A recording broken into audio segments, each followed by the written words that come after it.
জাতীয় মসজিদের একজন খতিব, এরা দেখলে তো মনে হয় ফকিন্নি রিক্সাওয়ালা। এইটা কিভাবে খতিব হয় আমার মাথায় ধরে না। আবার ভুল করে অহরহ, একই 2-3 লাইন মুখস্থ করে আসে, একই খুতবা প্রতি জুমায় বলে। যে বক্তব্যটা বাংলায় দেয় ওইটা আর আরবিতে বলতে পারে না, সে আবার জাতীয় মসজিদের খতিব হয়ে গেছে। ঈদে মিলাদুন নবী তো এমনি ভুল কথা। ঈদ হলো ঈদুল ফিতর আর ঈদুল আযহা। ঈদে মিলাদুন নবী নামে কোনো ঈদ নাই।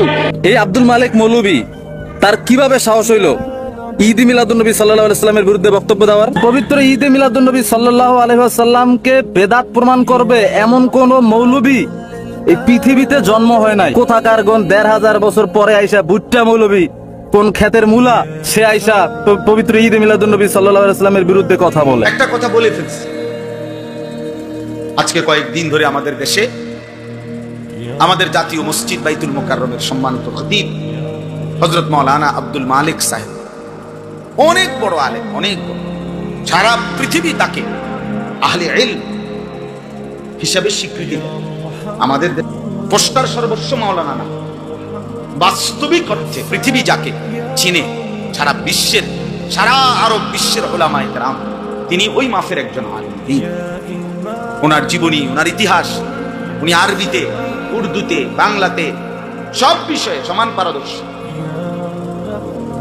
পৃথিবীর অসংখ্য অগণিত দেশে তিনি আন্তর্জাতিক সেমিনারে ওনার প্রবন্ধ পাঠ হয় আরবিতে। তো তিনি রবিউল আউয়াল মাসে বাইতুল মুকাররম মসজিদে জুমার নামাজের বয়ানে বলছেন স্পষ্ট। এখন এই কথার এক তো বুদ্ধিবৃত্তিক দলিল দেওয়া, কোরআন সুন্নাহ ভিত্তিক সুন্দর করে মার্জিত ভাষায় জবাব দেওয়া, এটা তো একটা ভদ্রতা।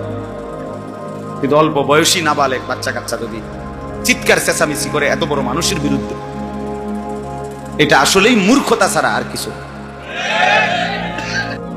আল্লাহর কথা বসে শুনলে কম হোক, মনোযোগ দিয়ে শুনলে বরকত হয়। এজন্য সবাই মিলে, স্বেচ্ছাসেবক যারা, তারা সকলেই মিলে সব সাথীদেরকে বসাইবার ব্যবস্থা করো ভাইয়া। একজনেরও দাঁড়ায় থাকতে দিবা না। যদি কেউ বসতে না চায় তো উনি চলে যান, কোনো অসুবিধা নেই। খুব বেশি বা কম সংখ্যা এটা এখানে মূল কোনো বিষয় না, যেহেতু এটা নির্বাচনী জনসভা না, আমি কোনো প্রার্থীও না। তাহলে কাজেই এখানে আমার অনেক বেশি জনসমর্থন হইলেই কি আর না হইলেই কি, কিছু আসে যায় না, এটা কোনো বিষয় নাই। আল্লাহর জন্য বলা, একজন শুনলেও সমান গুরুত্ব, 10,000 শুনলেও সমান গুরুত্ব। সমান গুরুত্ব দিয়েই বলা, এটা একজন দাঈ, মানে যারা মানুষকে আল্লাহর দিকে ডাকে, ওনাদের দায়িত্ব।